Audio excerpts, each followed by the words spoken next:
नमस्कार विद्यार्थी मित्रांनो, तुम्हा सर्वांचं पुन्हा एकदा स्वप्नील घाटोड सर एक्झिटो अकॅडमी या ऑनलाईन प्लॅटफॉर्मवर स्वागत आहे. तर मित्रांनो, आता खऱ्या अर्थाने खूप महत्त्वाचं प्रकरण लक्षात घ्या. म्हणजे तुम्ही पोलीस भरतीपासून अगदी MPSC किंवा UPSC CSAT अशा कुठल्याही परीक्षेची तयारी करत असेल, बरोबर ना, तर त्या अनुषंगाने सगळ्यात महत्त्वाचं प्रकरण म्हणजे काळकाम. लक्षात घ्या. साधारण या लेक्चरपासून आणि आत्ताचे हे लेक्चर आपण घेतो आहेत, व्हिडिओ जो आहेत आपला हा आहे काळकाम या प्रकरणाचं. लक्षात घ्यायचं मित्रांनो, अगदी पहिल्या चॅप्टरपासून म्हणजे संख्याज्ञानाच्या पहिल्या भागापासून, बरोबर ना, तुम्ही मला ऐकत आलेले आहात आणि आपण सोबत आहेत, बरोबर ना. कुठलीही गोष्ट शिकत असताना त्याची जे फंडामेंटल्स आहेत पहिल्यांदा, म्हणजे त्याचे जे बेसिक आहेत, मग बेसिक कॉन्सेप्ट असू शकतात, बेसिक कौशल्य असू शकतात, जे काही त्याचे फंडामेंटल आहे हे आधी समजून घेणे फार गरजेचं असतं. त्याच्याशिवाय त्या प्रकरणाला हात लावणं योग्य ठरत नाही, बरोबर ना. सो फ्रेंड्स, माझं शिकवण्याचं इंटेन्शन जे आहे ते बेसिक टू ॲडव्हान्स असं राहील, आणि आहेच ते ऑलरेडी, पटलं ना. आतापर्यंत जो काही आपला प्रवास झालेला आहे तो असाच झालेला आहे, पटलं ना. याच्या मागचं जे चॅप्टर घेतलेलं आहे आपण ते घेतलेलं आहे चलन, आणि चलनाचे दोन प्रकार आपण पाहिलेले होते, एक समचलन आणि दुसरं व्यस्त चलन. चांगलं लक्षात घ्या बरं, चांगलं. हा व्हिडिओ कोणी जर डायरेक्ट पाहत असेल तर त्याला माझं शिकवणं कळणार नाही, पटलं ना. अगदी पहिल्या लेक्चरपासून आणि कुठलं आणि जास्तीत जास्त आपली भर कशावर आहे, विश्लेषण समजून घेणे, विश्लेषणात्मक लेक्चर असलं पाहिजे ते, पटलं ना. म्हणजे एक एक डाटा जो आपण ॲनालिसिस करतो त्या ठिकाणी त्याचा गाभा जो आहे हा आपल्याला कळला पाहिजे मित्रांनो. आणि काळकाम हे इतकं खूप महत्त्वाचं प्रकरण, म्हणजे साधारण कुठल्याही परीक्षेला हे असतंच, ठेवलेलंच आहे, पटलं ना मित्रांनो. या ठिकाणी सुद्धा आपण साधारण 100च्या वरून उदाहरणं पाहणार. लक्षात घ्यायचं, हा पहिला पार्ट आहे. या प्रकरणाची थेरी PDF स्वरूपात ॲपवर टाकलेली नाहीत. लक्षात घ्यायचं, त्याचं कारण असं आहे, फक्त म्हणलो नाही घ्यायचं. फर्स्ट लेक्चर इंट्रोडक्शन पार्ट असतं, पटलं ना. आतापर्यंत असं एकही लेक्चर नाही, एकही प्रकरण नाही की ज्याचे डायरेक्ट प्रॉब्लेम मी सुरू केले, पटलं ना. प्रत्येक लेक्चर, प्रत्येक प्रकरण याचं पहिलं लेक्चर हे इंट्रोडक्शनचंच लेक्चर आहेत आपलं, हे तुम्ही मागे बघू शकता, पटलं ना. सो फ्रेंड्स, या अनुषंगानं काळकाम या प्रकरणाचं हे पहिलं जे लेक्चर आहे यामध्ये मी थेरी समजून सांगतोय. लक्षात घ्यायचं, काय सांगतोय, थेरी. मग थेरी तर आपण PDF टाकलेली नाही, पटलं, बरोबर ना. मी तुम्हाला आधीच सांगतोय याची PDF थेरी नाही आहेत, पटलं ना. पुढच्या प्रकरणाची सुद्धा नसेल. काळ वेग अंतर रेल्वेच्या चॅप्टरची थेरी असेल ती मात्र मिळून जाईल, पटलं, किंवा आहे यावर, पटलं ना, दुसरा भाग. मग याला थेरी का नाहीत सर, त्याचं कारण असं आहे मित्रांनो. माझा शब्द आहे तुम्हाला, आणि अगदी आधीपासून शब्द लक्षात घ्यायचं की जसे कठीण चॅप्टर, तुम्हाला आठवते का मी केव्हा तरी बोललो असेल, बऱ्याचदा बोललो आहे केव्हा तरी, की आपण ना बघा एकदा फक्त सरासरी चॅप्टर उद्या बघा कसं समोर गेलो ना आपण एकदा, की खूप चांगल्या पद्धतीनं आपण उदाहरण सोडूया, पटलं ना. कुठलंही सूत्र न वापरता, लक्षात घ्यायचं, काय बोललो मी, माझा शब्द होता तेव्हाही, कुठलाही फॉर्म्युला न वापरता आपण उदाहरण सोडणार. अगदी काळकाम किंवा नळपाणी होत किंवा पुढची शेकडेवारीसुद्धा. लक्षात घ्यायचं मित्रांनो, हा हा एक बरं कोणाच्या वर्षात कुठलं सूत्र नाही. आता जर तुम्ही पुस्तकात पाहिलं किंवा कुठल्याही पुस्तकामध्ये पाहिलं तर काळकामाला सुद्धा सूत्र आहे, पटलं ना. W वर्कसाठी वापरला जातो, टाईम म्हणजे T वापरला जातो, मग T1 TW वगैरे जे काय असेल, T1 T नंतर W1 W2 वगैरे वगैरे असतं ना फॉर्म्युले. मी कुठलं सूत्र वापरणार नाही, हा माझा पहिला शब्द आहे, लक्षात घ्यायचं. बट हे लेक्चर समजून घेण्यासाठी तुमचंही कॉन्सन्ट्रेशन जबरदस्त लागतं, पटलं ना. आणि मला माहीत आहे आता काय असतील, साधारण शेकडो लोक आहेत ॲपवर, तो भाग नाही, पटलं ना. त्या शेकडो लोकांपैकी काही लोकांना वाटत घ्या ना सर पटपट प्रश्न, आम्हाला एवढं ऐकायला वेळ नाही, पटलं ना. असं असू शकतो, एखादा विद्यार्थी असाही मानसिकतेचा असू शकतो. 2013पासून मी MPSCच्या क्लासला शिकवत आहे मित्रांनो, मॅथमॅटिक्स रिझनिंग, पटलं ना. अशा ॲटिट्यूडचा मुलगा कधी नोकरीवर लागला आहे 2013पासून, एकही एक्झाम्पल नाही माझ्यासमोर, समजलं ना. ज्याचा बेस, ज्याच्याकडे फंडामेंटल्स आहेत, पटलं ना, ज्याच्याकडे बेसिक कौशल्य नॉलेज आहेत, पटलं ना, ज्याच्याकडे इन्फॉर्मेशन भरपूर आहे प्रत्येक विषयाचे, पटलं ना. तो विषय कुठलाही असो, विद्यार्थी तोच लागतो, पटलं ना, नोकरीवर. याचा अर्थ काय आहे, हे काही अट टाकली आहेत का, नाही, अट नाही आहे, ती प्रोसिजर आहे, पटलं ना, सिस्टीमचा भाग आहे. लक्षात घ्यायचं, जगातली प्रत्येक गोष्ट जर सिस्टीमनुसार चालत असेल मग शिकविणे आणि शिकणे हे सुद्धा सिस्टीमनुसारच व्हायला पाहिजे. लक्षात घ्यायचं. त्याच्यामुळं त्या शेकडो लोकांपैकी समजून घ्या 50% लोकांना हे पहिलं लेक्चर जे आहे ते बोर होत असेल. बोर तर होण्याचा प्रश्नच नाही म्हणा, कारण ही सवय तुम्हाला लागलेली आहेत ऑलरेडी. कदाचित त्यांना वाटत असेल की प्रश्न आधी घ्यावेत, अशांना हे लेक्चर उचित नाहीत. लक्षात घ्यायचं, पटलं ना. सो फ्रेंड्स, थेरीचा भाग आणि थेरी इम्पॉर्टंट आहे, पटलं ना. When why is clear then how is clear, लक्षात घ्यायचं. एखादं प्रकरण कसं आणि का शिकलं गेलं पाहिजे आणि कुठल्या बेसिसवर ते काम करतं हे जोपर्यंत आपल्याला कळत नाही तोपर्यंत गणितासारखा विषय सोपा होत नाहीत, लक्षात घ्या. हेच भाग, हाच भाग, असाच भाग असंच आपण ऑफलाईनला यूज करतो, बरोबर ना. अमरावतीला ऑफलाईन बॅचेसला कुठला विद्यार्थी असेल संपर्कामध्ये कॉन्टॅक्ट करा, त्यांना विचारा. ते एक दीड तास आपली थिअरी चालते, पटलं ना. अरे मग हे कशासाठी आहेत, त्याचं कारण असं आहे, त्याचे रिझल्ट असे आहे, उभ्या आयुष्यात पोरांना डबल बॅच लावायची गरज नाही पडत, लक्षात घ्यायचं. हे साधं आणि सिम्पल लॉजिक आहे त्याच्याचं, पटलं ना. आज एक्झिटिव्ह अकॅडमीच्या ऑनलाईन प्लॅटफॉर्मवर अगदी गडचिरोलीच्या आरमोरी लाखांदूर आणि तिकडे काय सिरोंच्या वगैरे तिथले मुलं आहेत त्या ॲपवर, पटलं ना. इकडे रायगड, ठाणे, अगदी तिकडे सिंधुदुर्गचा एक स्टुडंट आहेत, मला तालुका आठवत नाही, पटलं ना. इकडे अजून वाढतीलच तो भाग नाही, पटलं ना. बीडचे तर बरेचसे मुलं आहेत, लक्षात घ्या. औरंगाबादची मुलं आहेत काही. यवतमाळ तर दत्तक घेतल्यासारखंच झालं. यवतमाळ, वाशिम, पांढरकवडा भरपूर मुलं ॲपचा आपला वापर करतो आहे, पटलं ना. मित्रांनो, तुमचं प्रेम असंच भरभरून राहू द्या आणि ट्रस्ट मी, माझ्यावर भरोसा ठेवा. ज्या पद्धतीनं आपण आत्तापर्यंत इथं पोचलो आहेत ना, एक लेक्चर तुम्ही प्रामाणिकपणे पाहिलेलं आहे. मला माहीत आहे सर ऑनलाईन लेक्चरमध्ये ना थोडंसं वेगानं गेलं तर बरं राहते, कारण डाटा वगैरे आम्हाला पुरतो. ह्या गोष्टींना बाजूला काढा, डोक्यातून काढून टाका. शिकायचं आहेत ना, मग सगळ्यासाठी तयार आहे, लक्षात आलं का. मला द्यायची तयारी आहेत ना, माझी तयारी आहे ना द्यायची, मग तुमची घ्यायची असू द्या, पटलं ना. मग ते लेक्चर 1 तासाचा असो, 40 मिनिटाचं असो किंवा 50 मिनिटाचं असो, तो भाग नाही, पटलं ना. प्रत्येक लेक्चर हे खूप चांगल्या पद्धतीनं पाहण्याचा आपला प्रयत्न असला पाहिजे, लक्षात घ्या. कळलं का. माझ्याकडनं कुठलीच मी कंजूशी ठेवणार नाही मित्रांनो. इथपर्यंत जे पोचलं आहेत ना, मी याच्यासाठी सुरुवातीला बोलतो आहे, कारण एक खूप महत्त्वाचं प्रकरण आहे, लक्षात घ्यायचं. खूप महत्त्वाचं प्रकरण आहे. वातावरण निर्मिती करणे हा एक हेतू आहे त्याच्या मागचा, लक्षात आलं का. अरे जेव्हा एखादं प्रकरण, एखादा प्रसंग आपण उभा करतो डोळ्यासमोर, पटलं ना. प्रकरण शिकत असताना एखादा प्रसंग तयार झाला असेल तर तो जास्त डोक्यात ठेवतो, पटलं ना. आपण लक्षात आलं का. आपल्याला वाचण्यापेक्षा एखादा प्रसंग घडलेला डोळ्यासमोर जर पाहिला तर आपल्याला जास्त आठवतो, पटलं ना. सो व्हिज्युअलायझेशनसुद्धा झालं पाहिजे एखाद्या प्रकरणाचं. आता व्हिज्युअलायझेशन कोणत्या प्रकारे करणार मी. व्हिज्युअलायझेशनचा अर्थ असा आहे बी प्रॅक्टिकली, पटलं ना. जेव्हा एखादं प्रकरण आपण शिकतो आहोत त्याच्या नावानुसार त्याचा शब्दशः नाहीत, त्याचा एक व्यापकता लक्षात घेतली पाहिजे, पटलं ना. अरे काळ काम एक अर्थ आहे नावामध्ये त्याच्या, पटलं ना. मी सुरुवात केली बरं लेक्चरला माझ्या, चांगलं लक्षात घ्यायचं, पटलं ना. गडबड करू नका, व्हिडिओ चांगला पहा, शेवटपर्यंत पहा आणि व्यवस्थित समजून घ्या. बेसिक टू ॲडव्हान्स पुस्तकाच्या पलीकडे जाऊन आपण शिकणार, लक्षात घ्यायचं. हा माझा शब्द आहे, पटलं ना. सूत्र वापरणार नाही हे आत्ताही सांगतोय, शेवटी लक्षात घ्यायचं, पटलं ना. सूत्र वापरणार नाही. मग सर थेरी का नाही, त्याच्याच कारण आहे. सूत्र द्यायचं नाही, थेरी लिहायची नाही, पटलं ना. कारण बरं चॅप्टर खतरनाक आहे, चॅप्टर कठीण आहे, तरी थेरी कमी आहे. मसाविलं तर आपण 4 पेजची थेरी लिहिली, 8 पेजची थेरी लिहिली, कसं का. कारण बेसिक प्रकरणाला थेरी मोठ्या प्रमाणात उपलब्ध असतात. हे कठीण चॅप्टर आहेत.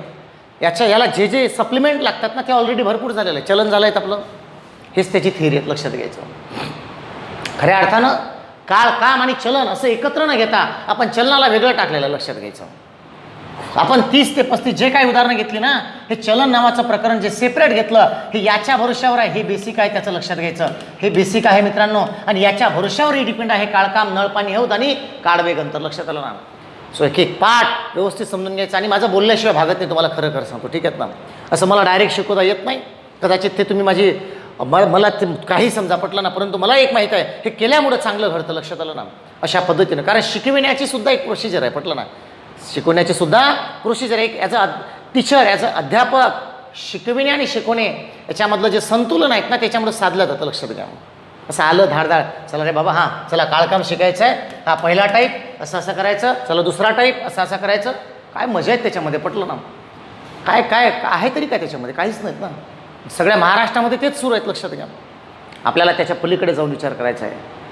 माझा अनुभव 2013पासून हा MPSCचा असला तरीही 2006 मी स्वतः माझ्या एज्युकेशन लाईफमध्ये असताना मी 5th to 10th पर्यंतच्या विद्यार्थ्यांना जेव्हा शिकवत होतो ना, ह्या सगळ्या गोष्टींचं आकलन मला तिथून झालेलं आहे मित्रांनो, लक्षात घ्यायचं. मी असं खोटं नाही बोलणार, पटलं ना.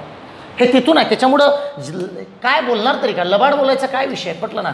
बेसिक फंडामेंटल नेहमी थेरी प्रोसिजर ह्या गोष्टी का मी अप्लाय करतो आहे, कारण शिकविणे आणि शिकण्याची ही एक मालिकाच आहेत, लक्षात घ्यायचं. असं आडवं तिडवं नाही जाता येणार.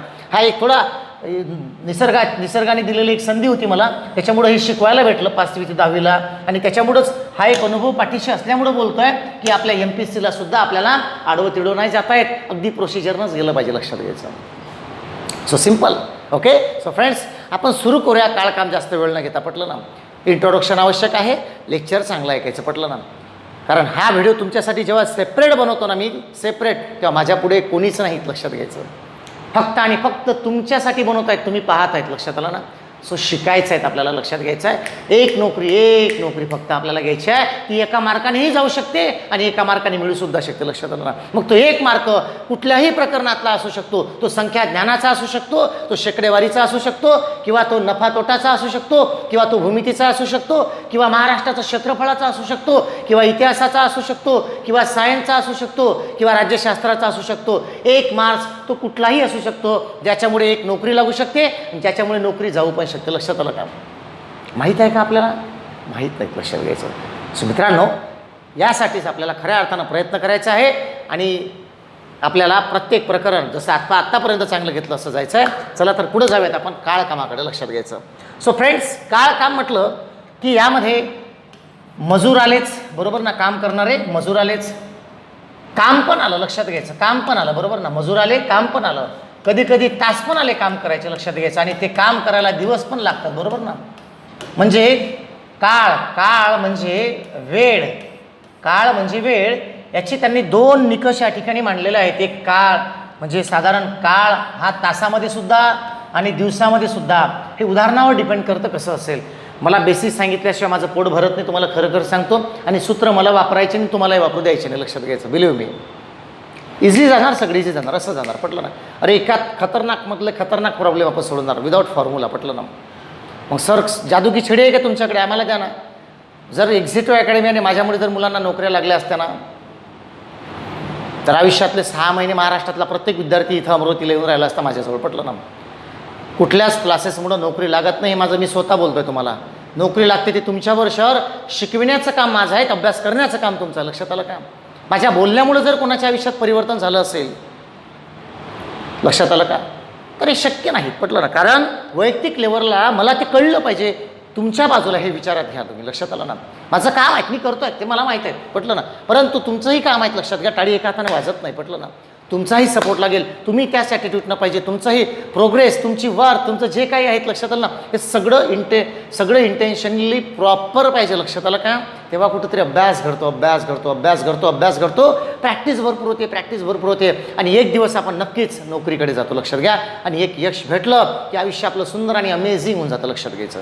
So friends, every single subject important आहेत आपल्या करिअरमध्ये. लक्षात घ्यायचं. Every single subject. पटलं ना?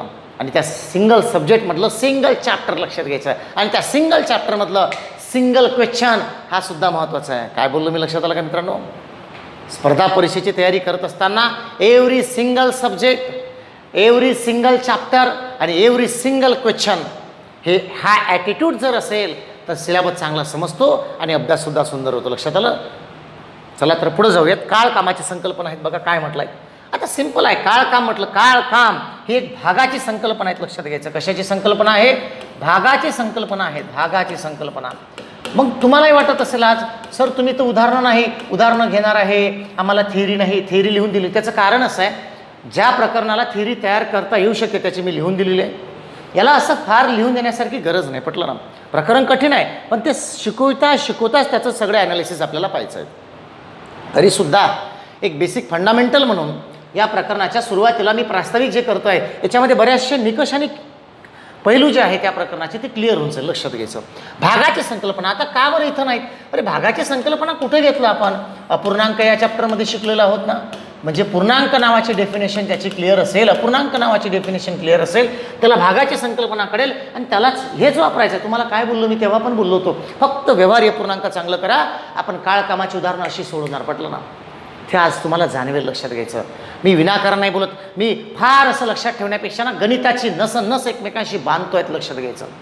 एखादं हे प्रकरण चांगलं केल्यामुळे जर पुढचं चांगलं होत असेल तर तिथे त्याची पायाभरणी झाली पाहिजे. लक्षात आलं का? आणि तेच काम आपण आत्तापर्यंत केलेलं आहे. लक्षात घ्या. सो फ्रेंड्स, बघा काय म्हणायचं या ठिकाणी. आता समजा मजूर आहे, काम आहे, तास आहे, दिवस आहे, आणि सगळ्यात महत्त्वाचं ह्या काळ कामाची उदाहरणं सोडत असताना चलन सगळ्यात महत्त्वाचं आहे हे लक्षात घ्यावे. पटलं ना? चलनाशिवाय भागणार नाही. भागाची संकल्पना आहेत हे पण लक्षात घ्यायचं आहे. म्हणून आता 2-3 गोष्टी आपण एकत्रितपणे घेत असताना सगळ्या सविस्तर पाहू, त्यासुद्धा सिक्वेन्सली. चला लक्ष द्या आता काय आहेत मित्रांनो. तर पहिला पॉईंट घेतो आहे मी, भागाची संकल्पना. भाग आणि त्याची संकल्पना म्हणजे काय होय, तर संपूर्ण काम हे एक पूर्ण आहे अशी कल्पना करावी. करावी म्हटलं आहे की लक्षात घ्यायचं, करावी. समजा काम दिलं नसेल आपल्याला, काम किती आहे, काम एक आहे, लक्षात घ्यायचं. काम एक आहे, काम किती आहे, एक आहे. काम किती आहे, एक आहे. काम किती आहे, एक आहे, लक्षात घ्यायचं. का बरं एक आहे? त्याचं कारण असं आहे, माहीत नसतं ना आपल्याला. संपूर्ण काम, एक पूर्ण काम, लक्षात घ्यायचं. एक पूर्ण काम असे गृहीत धरावे म्हणजे उदाहरण सोडवायला सोपं होईल. पहिलं विधान लक्षात ठेवायचं. मी फक्त एक स्टेटमेंट, एक कॉन्सेप्ट सांगतोय. वापरायचं कसं ते याच लेक्चरपासून 4-5 उदाहरणाच्या माध्यमातून शिकवतो सुद्धा. ठीक आहेत ना? हे पहिला जो व्हिडिओ आहे, ते पहिलं जे लेक्चर आहे, याच्यामध्ये असं फार नाही बोलणार. फक्त समजून घ्या काय बोलताय. पटलं ना? काळ कामाची उदाहरणं शिकत असताना आणि हा पार्ट क्लिअर करत असताना घाई नाहीत आपल्याला. हे पहिलं लेक्चर आहे काळ कामाचं मित्रांनो, पहिलं लेक्चर आहे. पटलं ना? आपल्या ऑनलाईन प्लॅटफॉर्मवर सगळे कोर्सेस अवेलेबल आहे आणि प्रत्येक घटक, रिझनिंगचा, बुद्धिमत्ता चाचणी, सगळे जे आहेत यावर शिकवण्याचा प्रयत्न सगळा हा प्रामाणिकपणे आहे आणि इथिकली आहेत. आणि प्रत्येक लेक्चर हे डिटेलमध्येच असेल, लक्षात घ्यायचं. त्याचप्रमाणे काळकामसुद्धा आपण डिटेलमध्ये पाहतोय. काय बोललो मी या ठिकाणी, लक्षात घ्यायचं. भाग आणि संकल्पना, संपूर्ण काम हे एक पूर्ण आहे अशी कल्पना करावी. आता ते सांगेलच, थोड्या वेळात उदाहरणंसुद्धा घेऊया 4-5. पटलं ना? कल्पना करावी. काम माहीत नाही, समजा एक आहे, लक्षात आलं ना? लक्षात घ्यायचं. राशींची तुलना करत असताना नीट लक्षात घ्यायचं. राशींची तुलना करत असताना एक राशी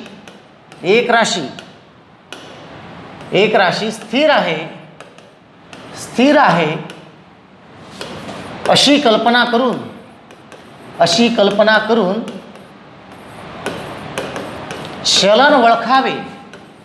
चलन वळखावे ते कोणत्याही 2 मध्ये, लक्षात घ्यायचं. हे वाक्य फार महत्त्वाचं, अंडरलाईन केलं आहे मी आणि ब्रॅकेट सुद्धा. 2 मध्ये लक्षात घ्यायचं. आता याला थोडं डिटेलमध्ये समजून सांगतो, लक्षात घ्यायचं. काय बोललोय मी, लक्षात घ्यायचं. एक पॉईंट सगळा क्लिअर करतोय तुमच्यासमोर. फॉर्म्युला वापरणार नाही, हा शब्द आहेत.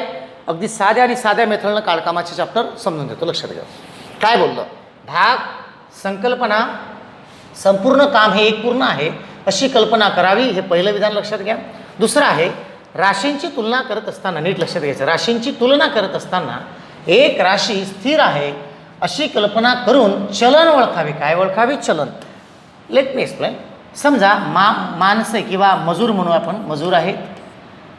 नीट लक्षात घ्यायचं. मजूर आहेत एका बाजूला, किंवा काम पहिल्यांदा घेतो आहेत, कधी कधी ते स्थिर राहतं. मजूर आहेत, लक्षात घ्यायचं. कामाला लागणारी तास आहेत आणि दिवस आहेत. मित्रांनो, उदाहरण फार तर 3 राशीमध्ये विचारलं जातं, लक्षात घ्यायचं. चांगलं मन देऊन समजून घ्या. कधी कधी एक काम करायला 10 माणसे लागतात, एक काम करायला 20 माणसे लागतात, असंही असू शकतं.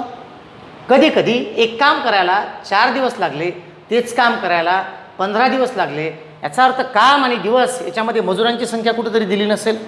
कुठल्याही उदाहरणामध्ये हा डाटा जेव्हा आपल्यासमोर प्रेझेंट केला जातो तेव्हा त्याची तुलना करत असताना एक बाजू नेमकी ही स्थिर राहते, जी अदृश्य स्वरूपात वास करते त्या ठिकाणी, लक्षात घ्यायचं. Let me explain. जसं फॉर एन एक्झाम्पल, 15 माणसे एक काम, आता एक काम म्हटलेलं आहे, लक्षात घ्यायचं. 15 माणसे एक काम 15 दिवसात पूर्ण करते, लक्षात घ्यायचं. किती दिवसात? 15 दिवसात पूर्ण करते. तर तेच काम 9 माणसे किती दिवसात करेल? या ठिकाणी माणसे 15 आहे, दिवस 15 लागले. Just for an example. पटलं ना? For an example. हे आकडेवारी आपण मनाने घेतली आहे. तर 9 माणसे किती दिवसात करेल? या ठिकाणी कुठली बाजू स्थिर आहे? या ठिकाणी मित्रांनो काम हे स्थिर आहेत. म्हणजे जेव्हा 15 मजूर होते तेव्हाही काम तेच होतं आणि जेव्हा 9 मजूर झाले तेव्हाही तेच काम तेच आहे. म्हणजे याला म्हणतात स्थिर असणे. लक्षात आलं का? स्थिर असणे, लक्षात घ्यायचं. हाच भाग आपण डोक्यात घ्यायचं आणि पुढं जायचं. पटलं ना? एक पाठ जेव्हा आपण काळकामाचा समजून घेतो आहे तेव्हा ह्याच्या बेसिक संकल्पना हे आपल्याला क्लिअर कट समजल्या पाहिजे, लक्षात आलं ना? म्हणजे स्थिर आहेत, लक्षात आलं. अशासारखं जेव्हा आपण 4 राशींची तुलना करतो, खरं म्हणजे हे अशा पद्धतीनं नसतं. कुठलं तरी समजा काम स्थिर आहेत, ऑलरेडी काम स्थिर आहे, लक्षात घ्यायचं. चलन कसं व्हेरीफाय करायचं. दुसरं स्टेटमेंट काय आपलं, राशींची तुलना करत असताना आणि खऱ्या अर्थानं मी काय बोलतो आहे हेच महत्त्वाचं लक्षात घ्या मित्रांनो. खऱ्या अर्थानं सगळ्यात महत्त्वाचं जर असेल ना तर हाच पॉईंट आहे, पटलं ना, हा महत्त्वाचा पॉईंट आहे. हा तसा तोही आहे पण हा VIP आहे थोडा, पटलं ना, महत्त्वाचं लक्षात घ्या. काय बोललो मी, स्थिर ठेवणे याचा अर्थ काय, स्थिर ठेवणे याचा अर्थ काय, काम स्थिर आहे, पटलं ना, काम स्थिर आहे. दिलं तुम्हाला 5 एकराचं सोयाबीन काढायला दिलं तुम्हाला, काम स्थिर आहे, ठरलेलं आहे, पटलं ना. मग काय करणार, मजुरांची संख्या, तास, दिवस हे पण दिलं असेल. सो मित्रांनो एक बाजू ऑलरेडी स्थिर असताना इतर तिघांमध्ये सुद्धा तुलना करायचं काम असतं. ही उदाहरणं आपल्याला पेपरला येतात. मी काय बोललो पहिल्यापासून, फक्त तुम्हाला चलन ओळखायचा फॉर्म्युला हे काही वापरायचं नाही, लक्षात घ्यायचं. फक्त चलन ओळखता आलं पाहिजे. मी काय सांगतो एवढं लक्षात घ्या, टू द पॉईंट बोलायचं आहे. काळ कामाची जवळपास 10 लेक्चर होतील कमीत कमी, आत्ता सांगतोय त्याच्या पलीकडेच जाणार ते. हे पहिलं लेक्चर आहे, मन लावून ऐका. थिअरी समजून घेतोय, थिअरीच्या पलीकडे याच्या पलीकडे काही असतं नाहीत, त्याच्यामुळं फक्त बेस समजून घ्यायचं आहे. काय बोललो मी, ऑलरेडी काम स्थिर आहे, पटलं ना, जे काय असेल ते स्थिर आहे. आता तिघांची तुलना करायची, चलन कसं ओळखायचं एवढं लक्षात घ्यायचं. अगदी सांगतोय, पटलं ना. समजा दिवस जे काय असेल, आता हे तर ऑलरेडी स्थिर आहेच, पण या जेव्हा तिघांमध्ये आपल्याला चलन ओळखायचं आहे तेव्हा यामध्ये सुद्धा एक राशी स्थिर आहे अशी कल्पना करून दोघांमध्ये तुलना करायची आहे. म्हणजे कसं बघा, जसं दिवसाची संख्या स्थिर आहे असं समजून घेऊ आपण, ठीक आहेत ना. दिवसांची संख्या स्थिर आहे, स्थिर म्हणजे ठरलेलं आहे, पटलं ना. मग काय होईल, मग समजा एवढे दिवस काम करायचं बाबा, 30 महिने ठरलेलं आहे, 30 दिवस ठरलेलं आहे. मग मजुरांची संख्या जर वाढली तर कमी तास काम करावं लागेल. मग अजून एक बाजू तर अंधारातच आहे, कुठली, काम तर स्थिरच आहे, काम तर स्थिरच आहे. समजा आपल्याला एक भिंत बांधायचं काम दिलं, समजा लक्ष द्या बरं चांगलं, एक भिंत बांधायचं काम दिलं, बरोबर आहे, हे स्थिर आहे ऑलरेडी. आणि आता मजूर, तास, दिवस यांच्यामध्ये चलन ओळखायचं आहे, तर परत दिवससुद्धा एक एक राशी स्थिर ठेवून पाहावं लागते. मग समजा दिवस स्थिर ठेवलेले आहेत, आपण माहीत नाही दिवस स्थिर ठेवले, मग समजा दिले आपल्याला 30 दिवस दिले, पटलं ना. मग 30 दिवस जर काम करायचं आहे, आता मजुराची संख्या जर वाढली, भिंत जर एकच बांधायची आहे, तर कामाचे तास कमी झाले तरी चालतील ना.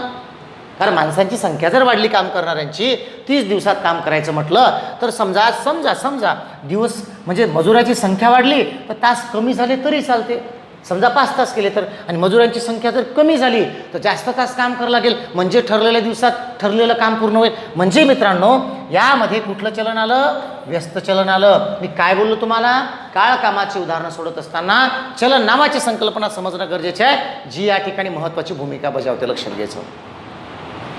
हा पहिला मुद्दा क्लिअर आहे. दुसरं बघा, समजा आता जसं आपण हे स्थिर ठेवलं होतं काय, दिवस, आता तासाला स्थिर ठेवू, आपण तासाला स्थिर ठेवू, आणि हे नाही हे आपण काढून टाकू, लक्षात घ्यायचं. तासाला स्थिर ठेवलं, ठीक आहेत ना, तास स्थिर आहेत म्हणजे ठरलं दिवसाला 5 तास काम करायचं, मग त्याच्या पलीकडे जायचं नाही. मित्रांनो काय होईल, काम तर एकच आहे, एक भिंत बांधायची आहे. मग आता मजुरांची संख्या जर वाढली तर दिवस कमी लागतील ना. मजुरांची संख्या जर वाढली, तास तर 5च काम करायचं आहे, काम तर 5 तासच करायचं आहे. मग मजुराची संख्या वाढली तर कामाचे दिवस कमी होतील, मजुराची संख्या कमी झाली, कामाचे दिवस वाढतील. म्हणजे याच्यामध्ये सुद्धा काय आहे, व्यस्त चलन आहेत, हे लक्षात घ्यावे, व्यस्त चलन आहेत मित्रांनो. चला दुसरं झालं, आता हे स्थिर ठेवलं, आता थोडंसं पेन चेंज करून याला स्थिर ठेवतायत, लक्षात घ्या. स्थिरचा अर्थ, समजा मजुरांची संख्या दिली तुम्हाला, 50 मजूर आहे, पटलं ना, एवढेच मजूर आहे, काही पण करा त्यांचं, 50 मजूर आहे. मला सांगा ते दिवसाला जास्त तास काम करेल तर कमी दिवस लागतील ना त्यांना. दिवसाला जर ते 5 तासाऐवजी 10 तास काम करायला लागले तर आपलं जे काम आहे ते कमी दिवसात होऊन जाईल. आणि मजुरांची संख्या जर स्थिर आहे, आता त्यांनी जर जास्त तास केलं तर कमी दिवस काम करावं लागेल, आणि कमी तास जर काम केलं पर डे तर दिवस जास्त लागतील. म्हणजे मित्रांनो ह्या दोघांमध्ये सुद्धा काय आहे, व्यस्त चलन आहे, हे या ठिकाणी लक्षात घ्यावे, हे या ठिकाणी लक्षात घ्यावे. म्हणजे याचा अर्थ काय झालं, इथे संपूर्ण उदाहरण व्यस्त चलनाचे आहे, व्यस्त चलनाचे आहे, हे लक्षात घ्यावे. हा झाला पहिला पॉईंट, लक्षात आलं का. म्हणून दुसरं जे स्टेटमेंट आहे मित्रांनो, हे अतिशय समजून घेण्याचं आहे. आपल्या परीक्षेमध्ये आणि आपल्या ह्या पूर्ण प्रकरणामध्ये याही प्रश्नाचा एक टाईप असतो जो मी या ठिकाणी समजून सांगितलं, लक्षात घ्या. फॉर्म्युला वापरला का नाही, माझा शब्द काय, फॉर्म्युला वापरणार नाही ना मी, तुम्हाला वापरू देणार नाही, पटलं ना. सूत्राच्या पलीकडे जाऊन आपण शिकतो आहेत, लक्षात घ्यायचं. पहिला नमुना झाला, क्लिअर आहे. चला चांगलं लक्षात घ्या, एक एक पॉईंट सांगतोय. झाला पहिलं एक्झाम्पल, हे चलन व्यस्तमा आणि व्यस्तमध्ये कसं कन्वर्ट होतं, लक्षात घ्यायचं. समजा हे झालं पहिलं, अजून दुसरं एखादं घेतोय, लक्षात घ्यायचं. दुसरं घेतोय, पटलं ना. माणसे खड्डे आणि दिवस लक्षात घ्यायचं बरं. माणसे, खड्डे आणि दिवस घेतला आहेत. आता माणसे आहेत, विशिष्ट खड्डे खोदणार आणि एवढ्या दिवसात खोदणार असं म्हटलेलं आहे. विशिष्ट माणसे, विशिष्ट खड्डे एवढ्या दिवसात खोदणार. मी 3 राशींची संकल्पना चलन समजून घेण्यासाठी पहिल्यांदा घेतलेली आहे. हा सगळ्यात किचकट पाठ असतो खरं म्हणजे अभ्यासामधला आणि या प्रकरणामधला, तरीसुद्धा मी त्याला पहिल्यांदा घेतलेला आहे. चांगलं समजून घ्यायचं. ओके, चला बघा काय म्हटलं. मित्रांनो, समजा असा एक प्रश्न पण आलेला आहे, पटलं ना. समजा खड्डे दिलेले आहे, पटलं ना. 40 माणसे, 20 खड्डे 30 दिवसात खोदतात, तर 20 माणसे 10 खड्डे किती दिवसात खोदतात, असं काहीतरी दिलं असेल. आता चलन कसं ओळखायचं आहे? एक बाजू स्थिर ठेवायची आहे. कशी? समजा दिवसांची संख्या स्थिर आहे, मी स्टार केला याचा अर्थ स्थिर आहे, कॉन्स्टंट आहे. 30 दिवस दिले तुम्हाला काम करायला. मग जास्त माणसं जर लावले तर जास्त खड्डे खोदतील ना, दिवस तर तेवढेच आहे. आणि कमी माणसं लावली तर कमी खड्डे खोदतील. म्हणजे या दोघांमध्ये कुठलं चलन आलं? समचलन आलं. लक्षात घ्यायचं. एका राशीत वाढ झाली असता दुसऱ्या राशीत वाढ होत असेल, किंवा एका राशीत घट झाल्यास दुसऱ्या राशीत घट होत असेल, म्हणजे समचलन आहे. जसं हे स्थिर ठेवलं आपण, तसं आता याला स्थिर ठेवूयात आपण. येलो, हे व्हाईट कलरचं खड्डे स्थिर आहे. ठरला एवढे खड्डे खोदायचे तुम्हाला. मग काय होईल? जास्त माणसं लावले तर दिवस कमी लागतील, कारण खड्डे तेवढेच आहे. कमी माणसं लावली तर दिवस जास्त लागतील, खड्डे तेवढेच आहे. म्हणजे याचा अर्थ मित्रांनो, ह्या दोघांमध्ये व्यस्त चलन आहेत. नीट लक्षात घ्या. कारण ह्या दोघांमध्ये काय आहे? सम. कारण माणसं वाढली खड्डे वाढेल, माणसं कमी खड्डे कमी, बरोबर ना. आणि या दोघांमध्ये काय आलं? व्यस्त चलन. आता मित्रांनो, आपण याला स्थिर ठेवू. माणसांची संख्या स्थिर आहे, कॉन्स्टंट आहे, पटलं ना. कमी नाही जास्त नाही. मग काय होईल? जेवढे माणसं आहे बाबा, 40 माणसं दिली तुम्हाला काम करायला, मग कसं होईल? मग जास्त दिवस काम करेल तर जास्त खड्डे होईल ना.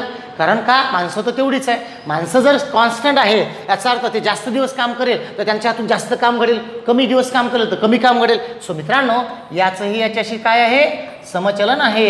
याचा अर्थ काय झाला? याचा अर्थ काय झाला? याचं याच्याशी समचलन आहे. याच्याशी समचलन आहे. आणि यांचं आपसात व्यस्तचलन आहे. मग मित्रांनो, उदाहरणार्थ मगाशी काय होतं? सम आणि व्यस्त होतं, व्यस्त होतं टोटल. आता काय आहे? सम प्लस व्यस्त आहे. मग अशा वेळेस काय करायचं? ट्रिक्स काय सांगतो मी? फॉर्म्युला सांगत नाही, ट्रिक्स सांगतो. ॲक्च्युली हे फॉर्म्युल्यामध्ये प्रेझेंट केलं जातं, पण फॉर्म्युला जर पाठ असेल तर तो प्रकार इझी जाईल. लक्षात घ्यायचं. जेव्हा तुम्ही फॉर्म्युल्याने अभ्यास करता तेव्हा जेव्हा उदाहरण संपूर्ण चलनाचं असतं तेव्हा गुणाकार इज इक्वल टू गुणाकार हे जे आपण पुस्तकात पाहतो ते तिथे सोपं जातं. मी चलनामध्ये ही गोष्ट सांगितली होती, पटलं ना, मागच्या प्रकरणामध्ये. परंतु जेव्हा एकाच उदाहरणामध्ये सम आणि व्यस्त चलन येतं तेव्हा फॉर्म्युला कसा अप्लाय करायचा, इक्वेशन कसं मांडायचं, मोठा कार्यक्रम फेल होऊन जातो. तेव्हा काय करायचं? ज्यांच्याशी व्यस्त आहे त्यांना सोडून घ्यायचं. जस्ट फॉर एन एक्झाम्पल, 40 गुणिले 30 अपॉन 20 गुण 20 इज इक्वल टू एक्स. ज्यांचं आपसात व्यस्त आहे त्यांचा गुणाकार इज इक्वल टू गुणाकार मांडून 20 दुनी 40 म्हणजे 60, म्हणजे एक्सची व्हॅल्यू 60 हे मांडून घ्यायची. आणि हे 60 मग ज्यांच्याशी दोघांचं समचलन, जे दोघं आहे यांचं व्यस्त चलन होतं म्हणून त्यांना सोडून घ्यायचं. ज्यांच्याशी व्यस्त चलन आहे आपसात त्यांना गुणाकार इज इक्वल टू गुणाकार म्हणजे 40 गुणिले 30 इज इक्वल टू 20 गुणिले एक्स अशा माध्यमातून सोडून घेतलं. एक्सची व्हॅल्यू 60 आली. आणि ह्या आलेल्या उत्तरासोबत मग ह्या दोघांचं ज्याच्याशी समचलन आहे त्याला बरोबर मांडायचं. म्हणजे 20/10च्या कॉन्सेप्टमध्ये असं 20/10 म्हणजे 60 गुणिले 10 भागेला 20 म्हणजे 20×60 म्हणजे मित्रांनो 30 दिवस येणार. हे तुम्हाला या ठिकाणी दिसून येतं. म्हणजे आपलं उत्तर आपल्याला भेटलं 30 दिवस. सर मगाशी तर 30 होतं. त्याच्यामध्ये सुद्धा संकल्पना आहे. ही झाली दुसरी संकल्पना ज्यामध्ये आपण सम आणि व्यस्त अशा 2 गोष्टी पाहिलेल्या आहेत. लक्षात घ्या, सम आणि व्यस्त पाहिलेलं आहे. तिसरा फॅक्ट काय आहे लक्षात घ्यायचं. याच उदाहरणावरून एक नोट आपल्याला सापडतं. लक्षात घ्यायचं, माणसांची संख्या ज्या प्रमाणात बदलते, माणसांची संख्या म्हणजे मजुरांची संख्या मजुरांच्या संख्येच्या करू आपण. मजुरांच्या संख्येच्या प्रमाणात जर मजुरांच्या संख्येच्या प्रमाणात जर कामाची संख्या बदलत असेल तर दिवस तेवढेच लागते. आता हे वाक्य कसं आहे? समजा मजुरांची संख्या किती झाली? 40 वरून ती 20 वर आली, पटलं ना, म्हणजे निम्म्यावर आली. काम 20 खड्ड्याचं होतं, निम्म्यावर आलं. जेव्हा माणसंही निम्मी झाली, खड्डेही निम्मे झाले, तेव्हा मित्रांनो दिवस तेवढेच लागले बघा 30. आपलं उत्तर ते चालू होतं, बरोबर आहे. म्हणजे साधारण मी जे मगांपासून चलन नावाचा मुद्दा घेतलेला आहे. पहिला मुद्दा काय घेतला होता आपण, भाग ही संकल्पना घेतली या ठिकाणी. दुसरा आहे राशींची तुलना करत असताना एक राशी स्थिर आहे अशी कल्पना करून चलन ओळखावे. ते 2 मध्ये ओळखायचं, जसं आत्ता ओळखलेलं आहे हे लक्षात घ्यायचं. त्याच्यामधला हा एक नमुना सांगितलेला आहे, त्याच्यामधला हा दुसरा नमुना सांगितलेला आहे, लक्षात घ्या. आणि तिसरा बेसिक नमुना असतो जो मी पहिल्यांदा मुद्दाम नाही घेतला, तो कुठला सिंपल लॉजिक आहे. समजा 10 माणसे एक काम 20 दिवसात करतात, बरोबर ना, डॉट डॉट डॉट. तर 8 माणसे ते काम किती दिवसात. माणसांची संख्या कशी झाली, कमी झाली, अर्थात दिवस कशी होईल, प्लस होईल, म्हणजे वाढेल. म्हणजे उदाहरण कशाचा आहे, व्यस्त चलनाचं आहे. पटलं ना. एकमान पद्धतीचा सर्रास वापर होतो, तसा व्यस्त चलनाचाही या ठिकाणी वापर होतो, लक्षात घ्या. म्हणजे मांडताना कसं होईल, 10 गुणेला 20 भागेला किती 8, 4 दोन्ही 8, 4 पंचे 20, 2 पंचे 10, म्हणजे 5 5 25 दिवस येणार. मित्रांनो या ठिकाणी हे उदाहरण कशाचं आहे, व्यस्त चलनाचं. आणि व्यस्त चलनात जर असेल तर काय, तर गुणाकार इज इक्वल टू गुणाकार. मी काय बोललो होतो तुम्हाला जर चांगल्या प्रकारे माझं लेक्चर आठवत असेल तर मी बोललो होतो चलनामध्ये, अक्षरशः चलनामध्ये तुम्हाला सांगितलं होतं की बघा, चलन नावाचं प्रकरण शिकत असताना, चांगलं लक्षात घ्यायचं बरं, चलन नावाचं प्रकरण शिकत असताना मी बोललो होतो तेव्हा की चलनानेच काळकाम शिकायचं आहे. हे माझं पहिलं वाक्य होतं, लक्षात घ्यायचं. मित्रांनो आता कुठलाही वेळ न गमावता आपण चलन या प्रकरणाला सुरुवात करूया आणि उदाहरणामध्ये ह्या गोष्टी कशा मेंटेन करता येईल याबद्दल थोडी चर्चा करूया. मोजून 4 ते 5 6 जे काही उदाहरणं असतील ते आजच्या लेक्चरमध्ये घेऊयात आपण आणि अशा पद्धतीने आपण पुढे जाऊया. सोपं आहे सगळं, फक्त मन लावून अभ्यास करायचा आहे. चला तर मित्रांनो एकदा थिअरी आपण घेतलेली आहे, ठिकाणी थिअरीवर नजर मारा, थिअरी सगळी समजून घ्या आणि आपण जाऊयात आता पुढच्या प्रश्नाकडे. चला, काळकाम. तर ही होती फंडामेंटल्स काही प्रश्नांची. सो फ्रेंड्स, हे फंडामेंटल्स म्हणजे बेसिक जे काही सांगितलं त्याला अप्लाय करायचं. मी सूत्र लिहून दिलेलं नाही आणि वापरणार सुद्धा नाही, ठीक आहेत ना. चला तर मग आता घेऊयात आपण उदाहरणं.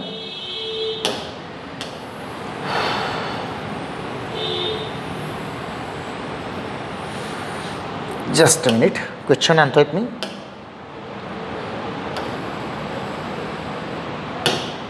चालेल, चला पहिला क्वेश्चन आहे. पहिला क्वेश्चन आहे चलनानं सॉल्व्ह करायचं. पटलं ना, मी काय बोललो मग अशी, पहिलं जे प्रकरण आहेत हे फक्त चलनानं सॉल्व्ह करायचं आहे, दुसरं काहीच नाही. पटलं ना. मी आजच्या या व्हिडिओच्या माध्यमातून होमवर्कसुद्धा देणार नाही. पहिलं लेक्चर आहे, आवर्जून मन लावून शांततेनं समजून घ्या. काही बेसिक गोष्टी आपण फक्त या ठिकाणी घेऊयात, ठीक आहेत ना. काय बोललो तो बघा आता, 15 मजूर एक काम 36 दिवस किती दिवसात पूर्ण करतात, 36 दिवसात. एकदा समजून घेऊ, 15 मजूर एक काम स्थिरच असणार, 36 दिवसात पूर्ण करतात. तर तेच काम म्हटलं ना तुम्हाला, काम नाही बदललं, तेच काम 27 दिवसात पूर्ण करण्यासाठी किती मजूर वाढवावे लागतील. हे वाचत नाही बऱ्याचदा आपण, वाढवावे लागतील असं म्हटलेलं आहे. म्हणजे याचा अर्थ किती दिवसात पूर्ण करायचं आहे, 27 दिवसात करायचं आहे. किती मजूर वाढवावे लागतील म्हणजे याचा अर्थ X मजूर लागतील, आपण असं लक्षात घ्यायला हरकत नाही. एकदा मांडणी करून घ्यायची प्रश्नाची, काही नाही, सोपं आहे सगळं. किती मजूर आहे, 15 मजूर. किती काम आहे, एक आहे. किती, हे काम स्थिर असल्यामुळे याचा काही विचार करायची गरज नाही. पटलं, ते दोन्ही बाजूला सारखंच आहे, इथंही तेच आहे तिथंही तेच आहे. पटलं ना. मग 15 मजुराला 36 दिवस. आता आपल्याला मजुरांची संख्या काढायची आहे. मग वाचताना कसं लिहू आपण की 36 दिवसात आपल्याला 15 मजूर लागतात असं मांडायला सोपं जातं.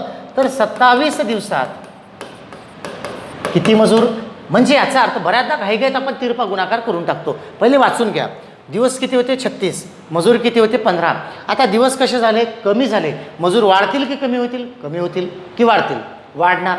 का, तर दिवसांची संख्या कशी झाली, दिवसांची संख्या कमी झाली. मित्रांनो, अरे काम करायचं आहे आपल्याला पळून जाता येत नाही, मग काम करायचं आहे. मग काम करणारे जे मजूर आहे ते आपल्याला जास्त लागतील ना, म्हणजे ते काम ठरलेल्या वेळेत पूर्ण होईल ना. आणि दिवस कसे झाले, कमी झाले. मग मजुरांची संख्या कशी होईल, वाढवावी. म्हणजे एकीकडे मायनस झालं, एकीकडे प्लस. म्हणजे उदाहरण कशाचं आहे, व्यस्त चलनाचे. कशाचे आहे, व्यस्त चलनाचे. व्यस्त चलन जर असेल तर गुणाकार इज इक्वल टू गुणाकार, म्हणजे 36 गुणेला 15 बरोबर 27 गुणेला X. इथे जर X घेतला तर म्हणजे Xची व्हॅल्यू कशी निघेल, 36 गुणेला 15 भागेला किती 27, 9 चौक 36, 9 त्रिक 27, 3 5 15, म्हणजे एक्सची व्हॅल्यू किती आली मित्रांनो, तर 4 5 20, किती आली 20. आता पोरं काय करतात, घाई आनंद आनंदकडे इकडे तिकडे चोहीकडे असं होऊन जातं. पटलं ना, आनंद मावत नाही, त्याला दिसतं ना माझं 20 आलं, पहिल्याच नंबरला 20 आलं, पटकन टिक करून टाकतो. घरी आल्यानंतर मला मार्क पडला, ते रिझल्ट लागला, मार्क पडला आणि कुठं गेला, 20मध्ये गेला. का? कारण वाचला, घाई खूप दुनियाभराची झाली. कारण त्यानं काय म्हटलं, किती वाढवावे लागतील, ऑलरेडी तुमच्याकडे 15 मजूर आहे, तुम्हाला 20 मजूर हवे, खरं आहे, मात्र वाढवावे किती, 15मध्ये तुम्हाला 5 वाढवावे, म्हणजे 5 वाढवावे, हे त्याचं उत्तर असेल.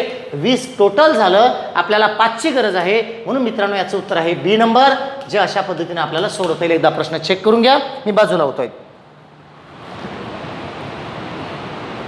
चालेल, तर हा झाला एक पहिला क्वेश्चन. एकदम बेसिक उदाहरणं पहिल्या याच्यात घेणार, मी आधीच बोललो, कारण थेअरीचं लेक्चर आहे, याच्यामध्ये जास्त उदाहरणं मी घेणार नाही. पटलं ना. दुसरं पहा, हा तुमच्यासाठी सोडताय. मी काय म्हटलं, होमवर्क तर नसेल, पण याच्यामध्ये मार्क नाही कर, मार्क केला याचा अर्थ पुढच्या वेळेस समजून द्यायला भेटत नाही. मग ते त्याला मी पेंडिंग सोडतो, तुम्ही करायचं आहे, पुढच्या वेळेस मी याला घेऊन घे, जसा पहिला घेतला तसा हा करायचा, हा तुम्हालाच करायचा आहे, म्हणजे पुढच्या वेळेस घेईल मी त्याला. हा थोडा शॉर्टकटमध्ये समजून घेऊ आपण, ठीक आहेत ना. शॉर्टकट आणि बेसिक दोन्ही गोष्टी सांगू. एकदा प्रश्न वाचूया.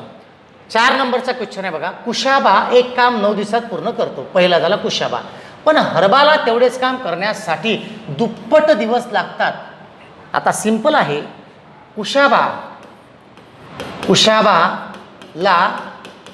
एक काम करायला लागणारे दिवस, सगळं बेसिक फॉर्म्युला, सगळं शॉर्ट फॉर्म्युला नाही, सूत्र पण आणि शॉर्टकट पण सांगतो. कुशाबाला एक काम करायला किती दिवस लागतात, 9 दिवस. हरबाला एक काम करायला तेवढेच काम करण्यासाठी दुप्पट दिवस लागतात, म्हणजे किती, 18 दिवस. तो काय बोलला, दोघां मिळून ते काम जर करायला लागले तर किती दिवस लागतील, कसं मांडायचं लक्षात घ्यायचं. आणि मलाही असं वाटायचं की एक काम पुस्तकात पाहतो ना आपण, 1/9 + 1/18 बरोबर आहे, ते त्यानंच मी पण सोडणार. एक ग्रह तयार झाला होता माझ्या डोक्यात, एक काम 9 एक काम 18, चुकीचं आहे ते. याचा अर्थ असा होतो की कुशाबा एक कामाला 9 दिवस लावतात, म्हणजे कुशाबा 1 दिवसात करणारे काम, कुशाबा 1 दिवसात करणारे काम कसं असेल, तर 1/9. कारण एक काम जर कुशाबा 9 दिवसात करतो, तर याचा अर्थ 9 भाग पडले कामाचे. मग त्या 9 भागापैकी 9चा 1 भाग हा एका दिवशी करतो. काळ कामाचे उदाहरण या टाईपनं कधीच पूर्ण दिवसानं सुटत नसतात, हे वाक्य डोक्यात ठेवायचं. एका दिवसाचं काम गरजेचं आहे, पटलं ना. तसंच हरबाचे 1 दिवसाचे काम बरोबर काय, ते 1/18, हे वाचूनच कळलं आपल्याला, तो दुप्पट दिवस लावतो म्हणून दोघांचे काम ते सुद्धा 1 दिवसाचे. कसे, कुशाबा करतो 1/9 दिवस, म्हणजे एक काम, म्हणजे कामाचा पहिला भाग 9 पैकी 1 काम एका दिवशी, हा 18 पैकी 1 काम एका दिवशी. दोघांचा लसावी 18 काढला, 9 दुनी 18, म्हणजे वरचा 1 तिथला 18 × 18 म्हणजे 3/18. मित्रांनो 1/6 येतं. आणि मग आपल्याला असं वाटतं 1/6 म्हणजे एक काम 6 दिवसात, असं नाही. जेव्हा दोघां मिळून ते काम करतात तेव्हा कामाला लागणारे दिवस कमी होतात. नीट लक्षात घ्यायचं, जेव्हा दोघां मिळून काम करतात, नीट लक्षात घे, वाक्य फार महत्त्वाचं आहे, गरज पडल्यास लिहून घेणे. जेव्हा दोघां मिळून ते काम करायला येतात तेव्हा लागणारे दिवस कसे होतील, कमी होतील. कारण काम करण्याची संख्या वाढली, दिवस कसे होतील, कमी. म्हणजे व्यस्त प्रमाणात,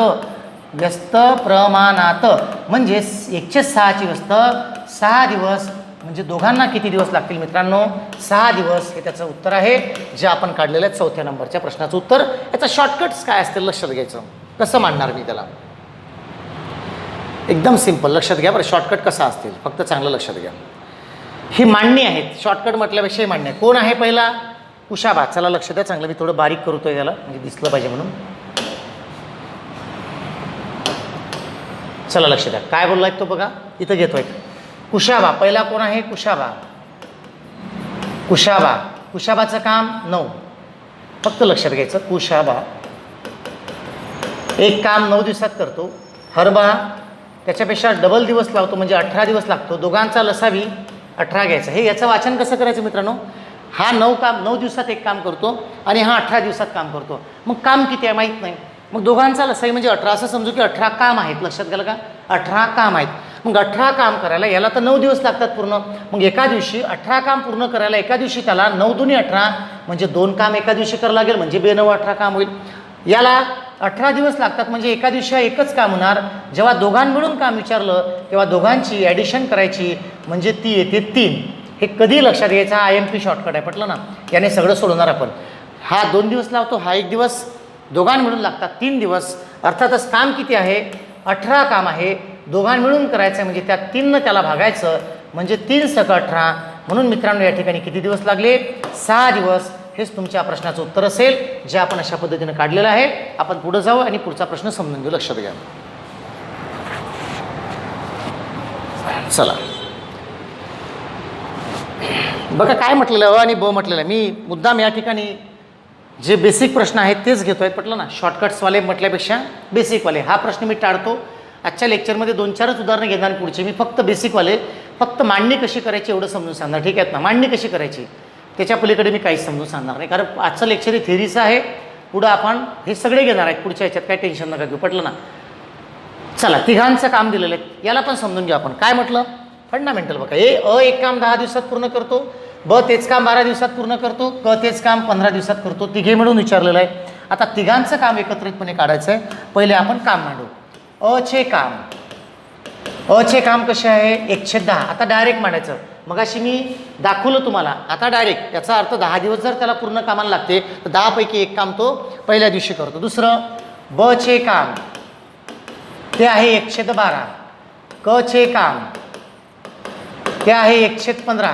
आणि तिघांचे काम म्हणजे अ प्लस ब प्लस क म्हणजे 1/10, 1/12 आणि 1/15. मित्रांनो तिघांचा लसावी आला 60. 10 × 60 म्हणजे 6, 12 × 5 60 म्हणजे 5, 15 × 60 म्हणजे 4. बरोबर आहे, हे तर माहीतच आहे आपल्याला. 6 × 4 = 10 × 5 = 15 म्हणजे 15/60. अर्थातच याची व्हॅल्यू आली 1/4. म्हणजे मित्रांनो जेव्हा तिघही व्यक्ती एकत्रितपणे येऊन काम करत असतील तर कामाला लागणारे दिवस वाढतील की कमी होतील, कमी होतील. म्हणजे माणसांची संख्या वाढली तर दिवसांची संख्या कमी होईल. म्हणजे उदाहरण कशाचं आहे, व्यस्त चलनाचे. म्हणजे व्यस्त प्रमाणात मांडायचं झालं तर 104चे व्यस्त काय होईल, 4 दिवस. हे त्याचं उत्तर असेल मित्रांनो, जे की पहिल्या नंबरला दिलेलं आहे. लक्षात घ्या. क्लिअर झाला पॉईंट. चला दुसरं शॉर्टकट काय असेल. ए किती दिवसात, 10 दिवसात. बी किती दिवसात, 12 दिवसात. सी किती दिवसात, 15 दिवसात. असा शॉर्टकट मेंटेन करायचा. लसावी काय आहे तो 60. 10 × 60, 12 × 5 60, 15 × 60. तिघांची ॲडिशन करायची कारण ते तिघं मिळून काम करताय. इथं आली ॲडिशन 15. थेट या 60ला मित्रांनो 15नं भागायचं म्हणजे याचं उत्तर येईल 4. अशा पद्धतीने हा दुसरा प्रश्न झाला. सो फ्रेंड्स या ठिकाणी थेरीचा भाग आपण समजून घेत असल्यामुळे मी थोडं 1-2 नमुने मुद्दाम घेतलेले आहे, कारण अभ्यासाला एक प्लॅटफॉर्म असायला पाहिजे, पटलं ना. आता जसं की आपण पुढं जाणार, माझं म्हणणं काय आहे, मी मुद्दाम का घेतलेला आहे, हा व्हिडिओ ॲपच्या दृष्टिकोनातून आपण तयार करतो आहोत. लक्षात आलं का. हा व्हिडिओ ॲपवरील जे स्टुडंट आहे एक्झिटो अकॅडमीचं ॲप प्ले स्टोअरला अवेलेबल आहे. सर्वांनी ते डाउनलोड करावे. ऑनलाईन कोर्समधलाच हा एक व्हिडिओ आहे. ऑनलाईन कोर्समधलाच काळ कामाचा चॅप्टरमधला हा पहिला व्हिडिओ आहे. त्याच्यामुळं हा असा बनवण्यात आलेला आहे. लक्षात घ्यायचं. पाहताना ही गोष्ट डोक्यात घ्यायची आहे. आणि हे 2-3च उदाहरणं पहिले का घेतले तर या लेक्चरचा फक्त चांगला अभ्यास करा. आता ह्या सगळ्यांचं आपण विस्तार करणार नेक्स्ट लेक्चरमध्ये. लक्षात आलं का. हे कॉन्सेप्ट कशी वाढवायची, मग याच्यातून प्लस मायनस कसे करायचे, हे सुद्धा आणि हे सुद्धा दोन्ही गोष्टी. हा बेहतरीन शॉर्टकट आहे जो आपण व्याजाच्या प्रकरणापर्यंत वापरणार. पटलं ना. ही मांडणी एक प्रकारची. लक्षात घ्यायचं. फक्त याला मेंटेन करता यावं. एक प्राथमिक लेवलला तुम्हाला या संकल्पनेची ओळख व्हावी याकरिता मी या प्रकरणामध्ये या पहिल्या व्हिडिओमध्ये थेरी प्लस हे 2-3 उदाहरणं घेतलेले आहे. बाकी काहीच नाही. फक्त एक आयडिया जनरेट व्हावी. पुढच्या लेक्चरमध्ये फुलफिल आपण याच पद्धतीवरची उदाहरणं पाहणार आहेत.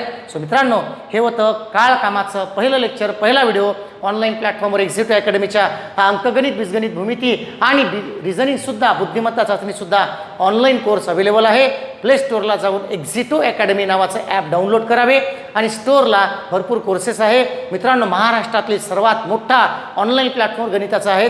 कारण मोठा म्हणजे कुठला, अभ्यासक्रमाच्या दृष्टीनं सगळ्यात मोठा सिलेबस आपण मेंटेन केलेला आहे. याच्यामध्ये सगळ्यात जास्त कंटेंट आहे. एका प्रकरणावर 20-20, 15-15, 10-10, 12-12 लेक्चर आहेत. पटलं ना. इतकं डिटेल शिकवलेलं आहे. प्रत्येक चॅप्टरची थेरी आहे.